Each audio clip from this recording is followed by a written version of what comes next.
পিতলের জিনিসের পরিচর্যা। সপ্তাহে একদিন সময় করে বসুন ওই পেতলের বাসন নিয়ে। প্রথমে একটি বড় বালতির মধ্যে গরম জল নিয়ে তাতে ডিটারজেন্ট মিশিয়ে ওই পেতলের বাসন তার মধ্যে দিয়ে দিন। 10 মিনিট রাখুন। এবার একটি ব্রাশ নিয়ে তার মধ্যে ডিটারজেন্ট লাগিয়ে ভালো করে ঘষুন। এতে তেলতেলে ভাব খানিকটা কমবে।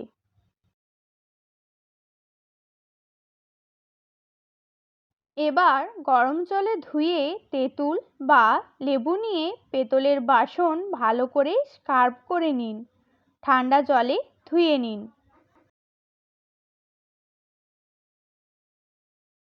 হলুদ দিয়ে জলে মিশিয়ে একটা মিশ্রণ তৈরি করুন। সবার শেষে বাসনেতে চুবিয়ে রাখুন 20 মিনিট। এবার তুলে গরম জলে ধুলে একদম চকচকে পিতলের বাসন।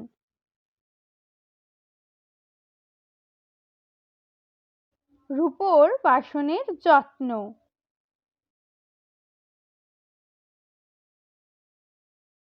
ছাই খুব ভালো রূপোর জিনিস পরিষ্কার করে। ধূপকাঠি থেকে যে ছাই পান সেই ছাই দিয়ে রূপোর জিনিস ঘষে নিন। তারপর হালকা গরম জলে ধুয়ে নিলেই পরিষ্কার হয়ে যাবে।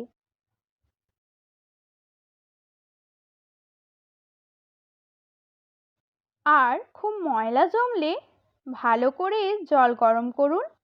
তাতে দিয়ে দিন বেকিং পাউডার। এই মিশ্রণে রূপোর জিনিস দিয়ে খানিক ফুটিয়ে রেখে দিন ঠান্ডা হওয়ার জন্য।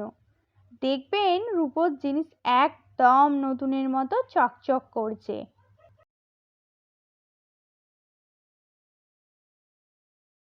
তামার জিনিসের পরিচর্যা।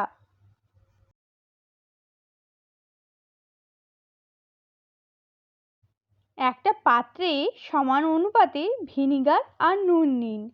একটা ঘন পেস্ট তৈরি করুন। এই পেস্টের মধ্যে ব্রাশ চুবিয়ে এই মিশ্রণ দিয়ে তামার বাসন ঘষে ঘষে পরিষ্কার করুন।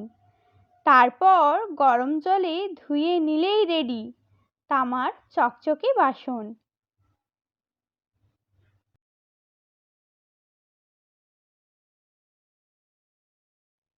আর যদি দাগ হলে নুন আর ভিনিগারের মিশ্রণ আগুনে বসিয়ে তার মধ্যে তামার জিনিস দিয়ে 15 মিনিট ফুটিয়ে নিন। তারপর ঠান্ডা হলে ভালো করে জল দিয়ে ধুলেই তামার বাসন একবারে ঝকঝক করবে।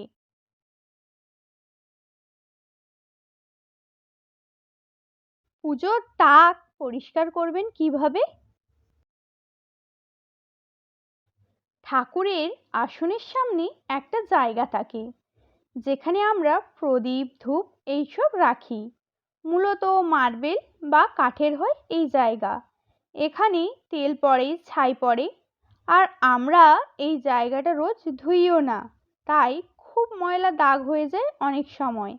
এক্ষেত্রে চেষ্টা করবেন রোজ না হলেও অন্তত 2 দিন ছাড়া জায়গাটা ডিটারজেন্ট স্প্রে করা আর গরম জল ধুয়ে নিতে।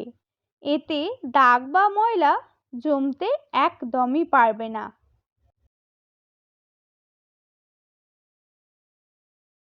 মেঝে পরিষ্কারের নিয়ম।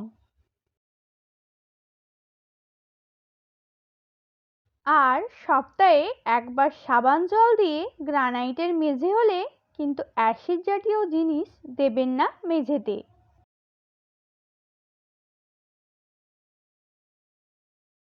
লেবু দেওয়া ডিটারজেন্টও ব্যবহার করবেন না, এতে মেঝে খারাপ হয়ে যাবে। শুধু সাবান জলই যথেষ্ট।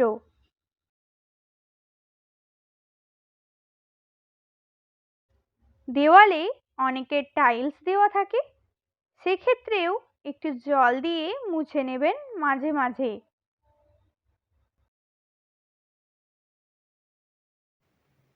Thank you for watching. Please like, comment, share and subscribe.